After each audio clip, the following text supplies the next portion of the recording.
The prince invited him to sit down.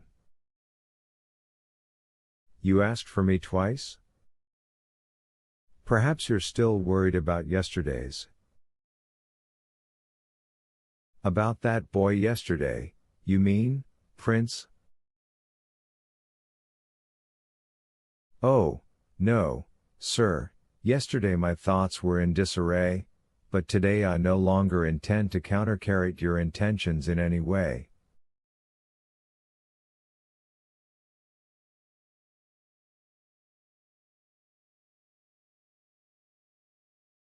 Counter, what did you say? I said countercarry, it's a French word, 27 like many other words that have entered the Russian language, but I don't especially insist on it.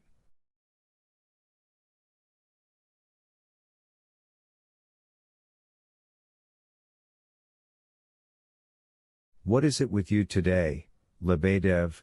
You're so grave and decorous, and enunciate so distinctly, the prince smiled.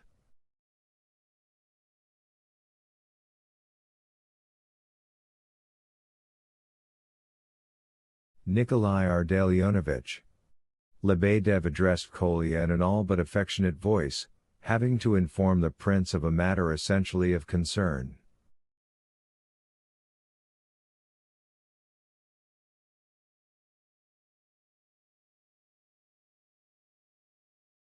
Ah, yes, naturally, it's none of my business.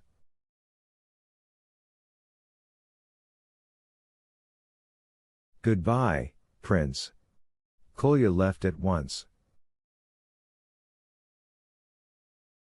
I like the child for his quick wits, Lebedev said, looking at his back, a nimble boy, though an importunate one.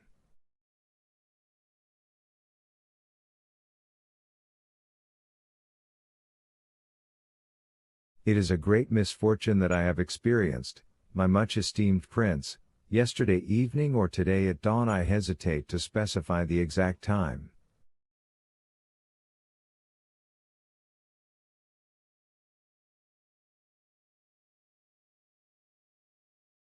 What is it? The disappearance of 400 rubles from my side pocket, my much-esteemed prince, I've been marked. Lebedev added with a sour smile.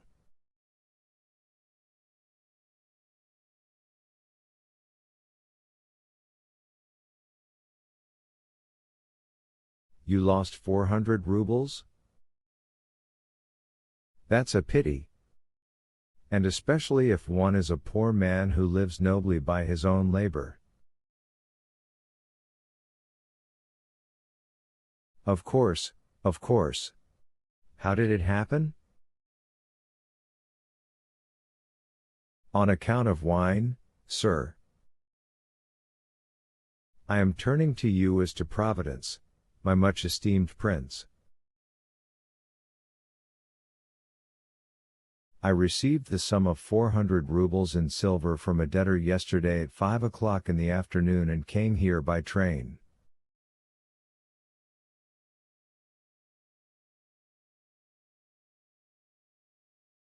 I had the wallet in my pocket.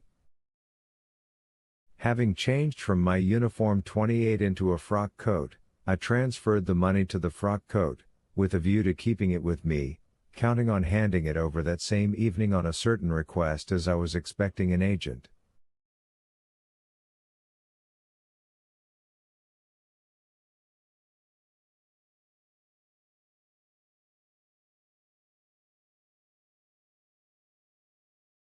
By the way, Lukian Timofeich, is it true that you put a notice in the newspaper that you lend money for gold and silver objects?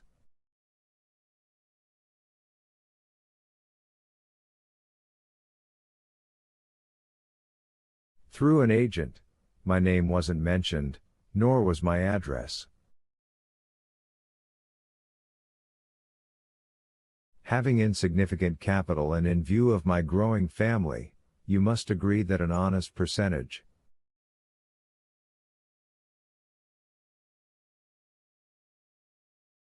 Well, yes, I merely wanted to know. Excuse me for interrupting.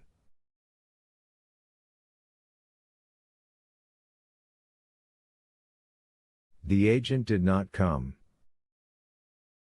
Meanwhile the unfortunate young man was brought. I was already under the influence. After dinner, those guests came, we had tea, and I waxed merry, to my undoing.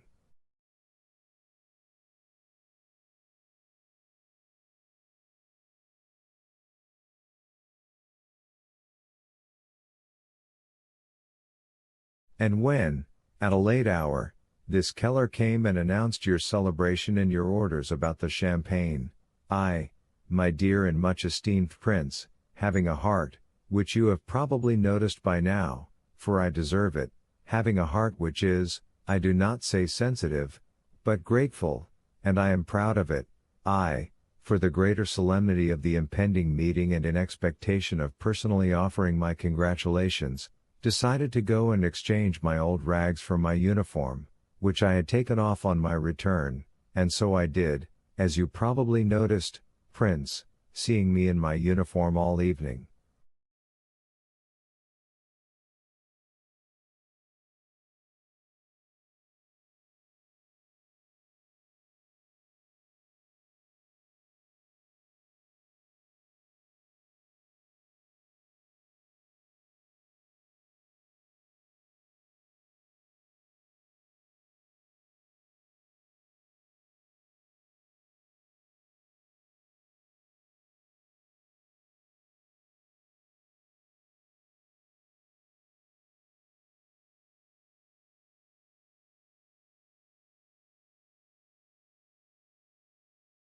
In changing my clothes, I forgot the wallet in my frock coat.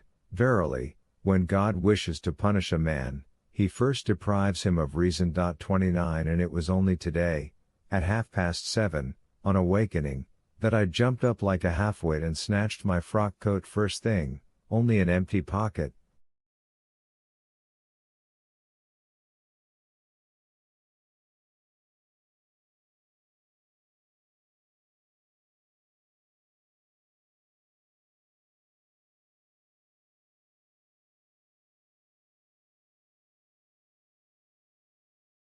Not a trace of the wallet. Ah, that's unpleasant. Precisely unpleasant, and you with your genuine tact have just found the suitable expression, Lebedev added, not without insidiousness.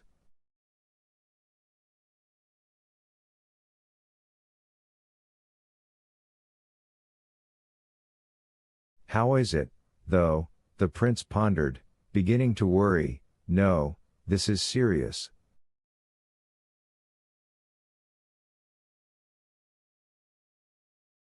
Precisely serious, you've sought out yet another word, prince, to signify.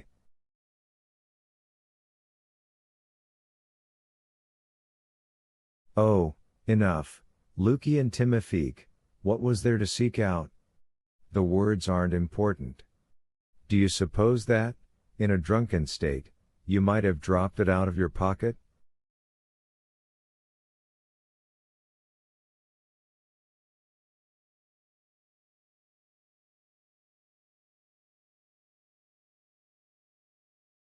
I might have.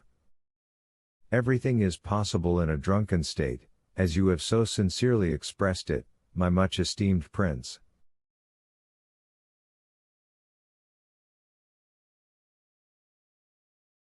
But I beg you to consider, sir, if I dropped the wallet out of my pocket while changing my frock coat, the dropped object should be lying there on the floor.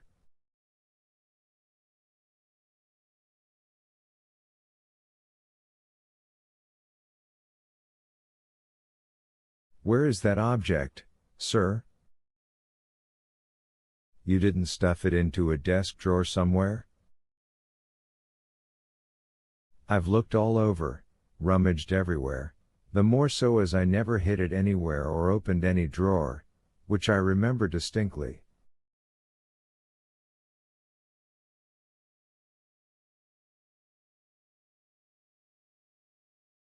Did you look in the little cupboard? First thing, sir, and even several times today, and how could I have put it into the little cupboard, my truly esteemed prince?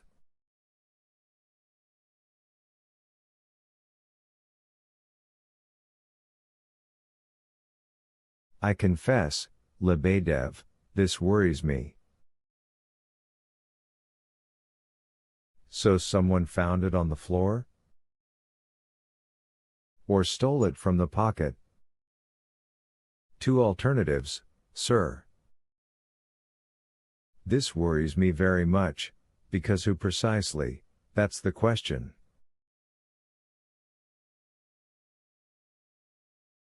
Without any doubt, that is the main question. You find words and thoughts and define the situation with astonishing precision, illustrious prince.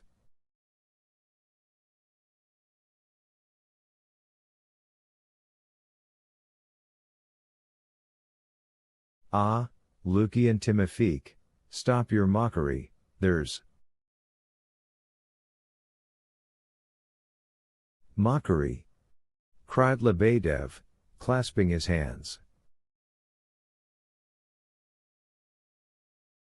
Well, all right, I'm not angry, there's something else here, I'm afraid for people.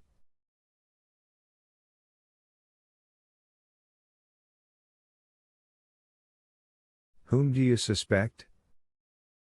A most difficult and most complicated question. I cannot suspect my maid, she was sitting in her kitchen. Nor my own children. Hardly,